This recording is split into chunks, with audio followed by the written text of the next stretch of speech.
प्यारे दोस्तों, धार्मिक कथाएं चैनल पर आपका हार्दिक स्वागत है। आज मैं अपनी वीडियो में धर्मराज की कहानी सुनाने जा रही हूँ। कहानी सुनने से होती है स्वर्ग की प्राप्ति और जन्म जन्मांतरों के किए हुए पाप नष्ट हो जाते हैं, क्योंकि धर्मराज ही पाप पुण्य के ज्ञाता है। जो हम पाप पुण्य करते हैं, धर्मराज अंतर्यामी है। चित्रगुप्त द्वारा अपने द्वारा किए सभी पाप पुण्यों का लेखा जोखा करते हैं। धर्मराज की कथा सुनने से सब सुखों की प्राप्ति होती है और मानवांछित फल मिलता है।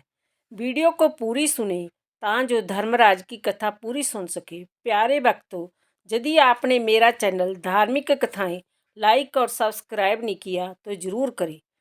बेल आइकन दबाना ना भूलें जो आने वाली सभी वीडियोज की जानकारी आपको सबसे पहले हो सके। प्यारे भक्तों, कमेंट बॉक्स में जय धर्मराज लिखना ना भूलें। धर्मराज की कहानी। एक बुढ़िया माई थी। वह व्रत नियम बहुत रखती थी। एक दिन भगवान के घर से जमदूत लेने आए। बुढ़िया माई जमदूत के साथ चली गई। आगे गहरी नदी बह रही थी। बुढ़िया माई डूबने लगी। तब जमराज जी ने पूछा, माई गाय दान की हुई है क्या? तब बुढ़िया माई ने मन में गाय माता का ध्यान किया तो गाय माता उपस्थित हो गई। गाय की पूंछ पकड़कर बुढ़िया माई नदी पार कर गई।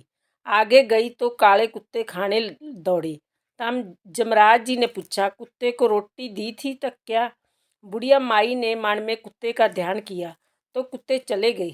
आगे चली तो काले कौवे बुढ़िया माई को चोंच मारने लगे। तब जमराज जी ने कहा कि ब्राह्मण की बेटी को सिर में तेल लगाने को दिया है क्या? बुढ़िया माई ने ब्राह्मण की बेटी को याद किया तो कौवे ने चोंच मारना छोड़ दिया।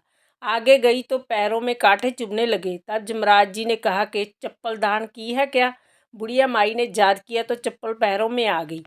आगे चली तो चित्रगुप्त जी ने जमराज जी से कहा, आप किसको लेकर आए हूँ? तब जमराज जी ने कहा, बुढ़िया माई ने दान पुण्य तो बहुत किया है पर धर्मराज जी का कुछ नहीं किया, इसलिए आगे के द्वार बंद है।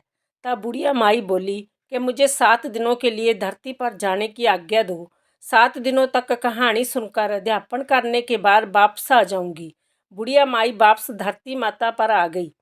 पूरे गांव में खबर फैल गई कि बुढ़िया माई भूतनी का रूप धारण करके आ गई है। वह जब अपने घर को गई तो बेटे बहू ने भूतनी समझकर घर के द्वार बंद कर दिए।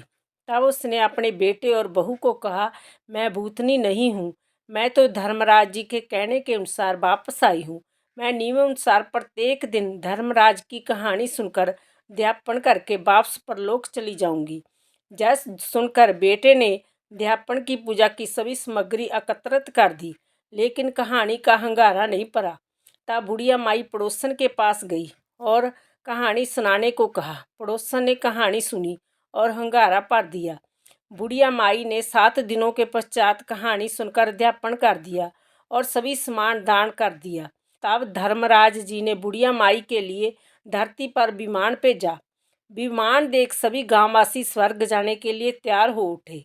बुढ़िया माई बोली कि मेरी कहानी तो सिर्फ पड़ोसन ने ही सुनी है। तो सभी गांव वालों ने बुढ़िया माई के पाँव पकड़ लिए और धर्मराज की कहानी सुनाने का आग्रह किया। कहानी सुनने के पश्चात सभी विमान में बैठकर स्वर्ग पहुँचे। तो धर्मराज जी ने कहा कि मैंने तो सिर्फ बुढ़िया माई के लिए विमान भेजा था, पर जहाँ तो सभी गांववासी एकत्रित हो गए। तब बुढ़िया माई ने कहा कि मेरी कहानी इस सभी ने सुनी है, इसलिए आधा पुण्य इनको भी दे दो। तब धर्मराज जी ने सभी गांववासियों को स्वर्ग में वास दिया। सो हे धर्मराज महाराज, जैसे बुढ़िया माई को स्वर्ग में वास दिया, हंगारा भरने वाले सभी को स्वर्ग में वास दे दो। बोलो धर्मराज की जय। इसलिए इस कहानी सुनने से इस लोक में सुख और आगे स्वर्ग सुख की प्राप्ति होती है। गरुड़ पुराण में लिखा है कि पापी लोगों को जमदूत महान कष्ट पहुंचाते हैं और कष्ट पहुंचाते हुए ले जाते हैं, परंतु धर्मराज की कथा सुनने वाले जमलोक मार्ग में भी कष्ट नहीं पाते और शीघ्र ही स्वर्ग तथा मोक्ष को प्राप्त करते हैं। बोलो धर्मराज की जय। बोलो जमराज की जय।